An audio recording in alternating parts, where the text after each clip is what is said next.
Guys എന്തിട്ട് ഈ തൊപ്പിയും ഈ പിള്ളേരും കൂടി കാണിക്കണേ. ഇവന്മാരുടെ പോലെ കുങ്ങളെ ഞാൻ ജീവിതത്തിൽ കണ്ടില്ല.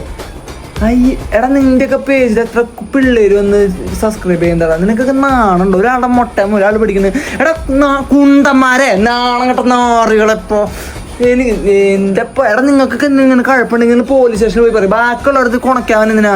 നിന്റെ ഒക്കെ അടുത്ത് ആരെ ചോദിച്ചാൽ നീയൊക്കെ കണ്ണി കണ്ട യൂസ് ചെയ്യുന്നുണ്ടോ? നീയൊക്കെ എന്തിട്ട് ആരും മുട്ടമേറി പിടിക്കണ്ടോ? അല്ലെങ്കിൽ നീയൊക്കെ ആരും വായിട്ട് കൊടുക്കും? നിങ്ങൾ ആരൊക്കെ ചോദിക്കാവന്നെ?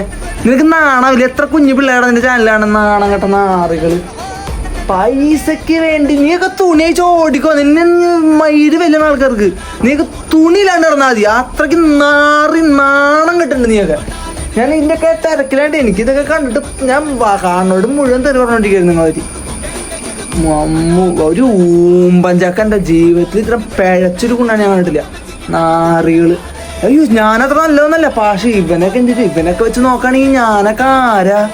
ഞാൻ ഇത്രയും തെറിയൊന്നും പറയാൻ പാടില്ല. പക്ഷെ ഈ പിള്ളേരൊക്കെ കാണുന്ന ഇത്രയും വൈഡായിട്ടുള്ള ഒരു സബ്സ്ക്രൈബേഴ്സ് ഉള്ള ചാനല് വന്ന് ആൾക്കാരെ ന്യൂഡിറ്റ് പ്രദർശിപ്പിക്കുക എന്നിട്ടൊക്കെ മയിലടക്കുന്ന കാണിക്കാൻ.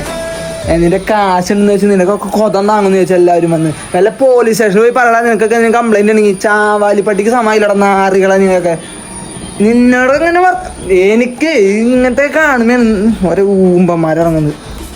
അവനെ ഇവിടെ പിടിച്ചു, അവൻ അവിടെ തൊലിച്ചു, ഒരുത്തൻ കുമ്പളയിലിട്ട് വലിച്ചു. അവൻ ആ ജാസി അവൻ പെണ്ണാണ് നീയൊക്കെ മയില്. നാടിങ്ങനെ ഊമ്പി തൊലിഞ്ഞു പോവുള്ളൂ. ഇതെങ്ങനെ നിന്റെ സ്ക്രിപ്റ്റാണ് നിന്റെ ജീവിതത്തിൽ നീ ചെയ്ത ഏറ്റവും പിഴച്ചൊരു നാടകം ഉണ്ടാവും ഇത്. മനസ്സിലായില്ലേ? ബൈ.